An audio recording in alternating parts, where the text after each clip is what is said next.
everybody, it's Lisa. It has been many months since I've filmed any kind of video. There's been a lot going on with my mom and my husband, and now we're doing some stuff at our house. So I've not been up here secretly doing a lot of crafting and just not filming it. I just haven't been doing crafting. It's middle of November, and these were the only 2 Christmas cards I have made for the whole year. So I've got to get busy if I'm going to get cards made for myself and for my mom. I've trimmed my card list down. It's not as much as it used to be, but I was just thinking even today that I actually need to expand my Christmas card list because I don't have as many ways to reach out to people as I usually do. And there's a group of ladies that we normally get together and have a party, and we probably won't be doing that this year. I don't expect that to happen, and I certainly will not be attending any kind of gatherings of that nature. So I may want to send out even more cards, and so I've really got to get busy in the next couple of weeks and make cards. I did buy one new stamp set. This is from Stampin' Up, called Don't Stop Believin'. It's just a really cute set, and every once in a while I like to have a really cute set. What I did not think about, though, is that this little elf is very labor intensive when it comes to coloring, and I've made one card with him and it took forever to color, and I'm not the world's best colorer, so I probably won't do as many of those as I will the snowman. The snowman was just my favorite, and that goes really fast. The Santa one I haven't done a card at all, so we're going to do that as part of the video. But first I want to talk about what I'm using for the papers and things, and I will point out something that just happened as I was moving these stamps around.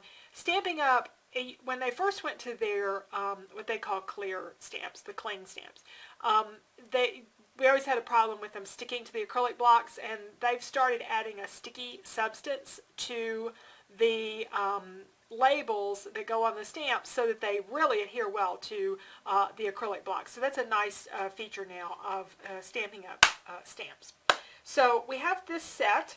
What I did for papers, I keep all my Christmas stuff. Everything Christmas I have is in this folder. And I went through here and I didn't have much, and I didn't think I did. So what I've done for Christmas papers is I went to my 6x6 bin and I pulled out lots of reds and greens and things, and some of these are Stampin' Up papers, some are other papers. This was part of a Christmas collection. There's a couple of papers here that were part of Christmas collections, but most of these are just generic little small print papers that I thought would work well with my stamps and what I wanted to use. 6x6 papers, of course, are always great for stamps. One thing I did order recently from Stampin' Up off their clearance rack was a roll of red ribbon. Their clearance rack is always a good buy. I mean, if there's something on clearance that you want, it's at least half price. So that's how I buy markers a lot of times, and when they've discontinued them, and ribbons and stuff of that nature. Now, one other paper that I felt like I needed was for the elf, since it was going to have a multicolored design because of the lights. Now, on my tree, I like clear lights, but for coloring purposes, of course, the colored lights are really cute. So I went to my papers and I said, okay, what do I have that has a lot of colors in it? And it doesn't have to be Christmas paper. It can be just something that has some maybe red and green and some other colors. And I found this striped paper from Bo Bunny. I don't know what this was for, but it was definitely not designed for Christmas paper.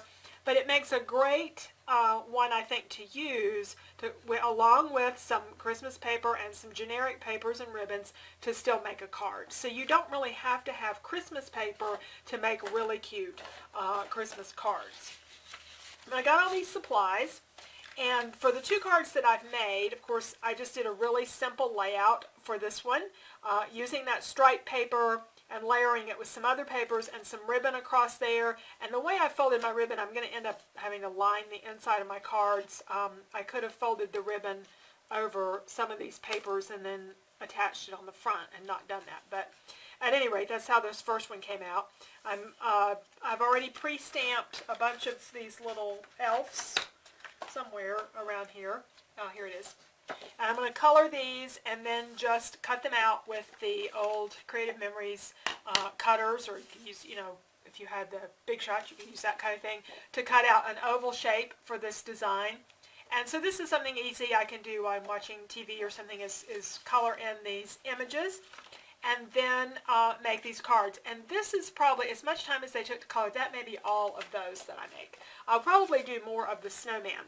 Now the snowman, this particular cut with the paper takes a little more paper, but it creates a really cute design, I think, because having the diagonal lines is almost like hazard ahead kind of look. That diagonal just has a lot of energy to a page, and to me with the red and all, it's just almost like, oh, warning.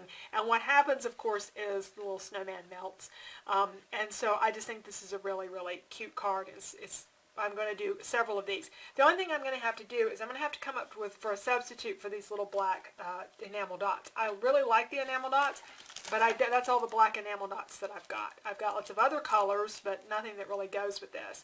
So I'll probably do something different. Now, one of the things I've done in the past when I haven't had enamel dots, or when I've wanted to make an extremely flat card, is taken a hole punch and punched out 3 holes, and then underneath the paper put a solid paper, like in this case a solid black paper, and the black will show through, and you'll still get that impression of having the circle dots. You can even add a little bit of glossy accents to it, and it really makes it almost look like enamel dots.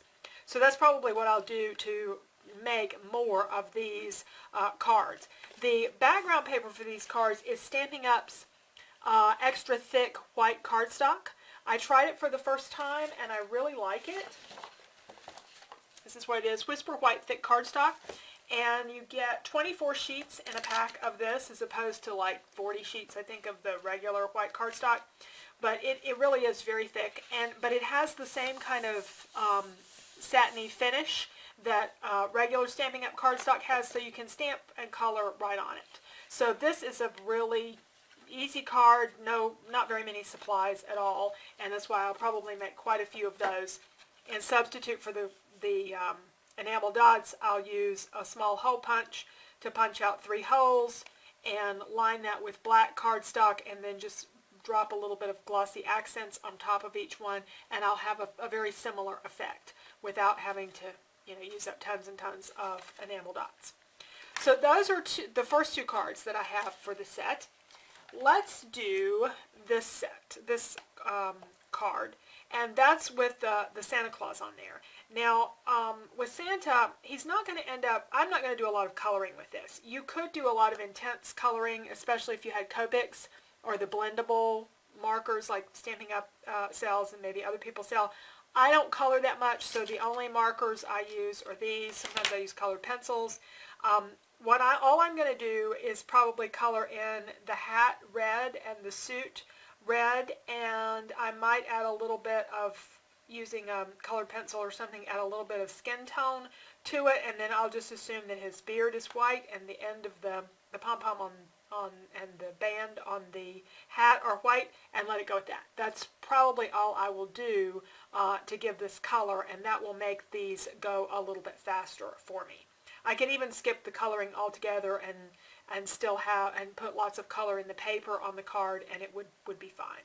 And so the message that's this one is, it's all fun and games until Santa checks the naughty list. So I think for this one though, what I'll probably do is put the Don't Stop Believing on the front, and then put this message on the inside. So let's stamp this one. Now, I'm thinking though I may stamp it on watercolor paper, because then when I color this in, my ink will go a long way on watercolor paper, and it'll be easier to do the shading or the color for the skin tone that way. So let me find some watercolor paper, and let's do a quick layout with this card. Alright, I've got some watercolor paper here, just regular watercolor paper I bought at the craft store. And I'm going to use my Tim Holtz stamping tool that lets me stamp this, and I need to switch this from clear to rubber. This will make it easier to line things up and get a good impression. So I'm going to slip my 4x4 watercolor paper in, and I'm going to move it up to actually the 1-inch mark. Sometimes when you have it right on the edge, it's hard to get your stamps in there and get a good impression. So the nice thing about this is if you don't get a good impression the first time, you can ink it and stamp it again. And I did that to get the Santa to come out a little more distinctly. Okay? And also it's all lined up so I can continue to do just one after another and get them all stamped. I'm using the old watercolor crayons. That's why I wanted to use the watercolor paper. This won't be as quite a deep a red, but it will still get me the colors that I want, and there's a blush color here too that I can use for my skin tone. And I'm just using the blender pen. And of course there's oodles of different things you can color with. I have these, and I don't think I've ever like sharpened one of them. I think I'll have these for as long as I ever craft. You know, they're not something that really goes bad. And I think that's important when you're picking supplies like the markers. I love my markers, but markers run out. Markers go bad. But colored pencils and stuff like this, they don't make these watercolor crayons anymore, but you know, other places make similar. There's like those ink tints pencils. I haven't ever used them, but those are the kinds of things that I wouldn't think would ever go bad. And so for the more casual crafter, those can really work well. All right, so I realized I need to do the rest of his clothing there, so it kind of fills out the image. Not a lot of different colors, but we'll add some with the different papers. So I'm just playing around a little bit, deciding which red paper that I like. I really like that little stripe. And then there's some green that I think may have been a Christmas paper of some collection a long time ago. And I ended up using a black paper for the bottom, a black and cream, and I had some ribbon that matched it. This cardstock I'm putting this on is just inexpensive white cardstock from the stationery, from the office supply store, because I'm putting a lot of layers on here, and with the watercolor paper, I really don't need real heavy cardstock. And I couldn't find my regular adhesive, and I happened to have some of this double-sided tape that I had found when I was cleaning up in our office one day, and so I'm just going to use that for the time being for adhesive. Use that up. And I have a cute ribbon. I just don't have a lot of it. Oh, I'm using glue dots on the back of that watercolor paper because it needs something pretty good to hold it in place. But I don't have a lot of that one ribbon. I'm trimming my card down to be a 4-inch wide card to go with my 4-inch wide watercolor paper. Taking the ribbon and cutting it into small sections, and then tying some baker's twine around it, and then I'll just glue all of that down, and that'll be a way to get the color and the texture on there without using very many materials. Especially with Christmas cards, if you want to make a lot of them, unless you just have a lot of a particular ribbon, this can be a way to stretch the supplies a little bit.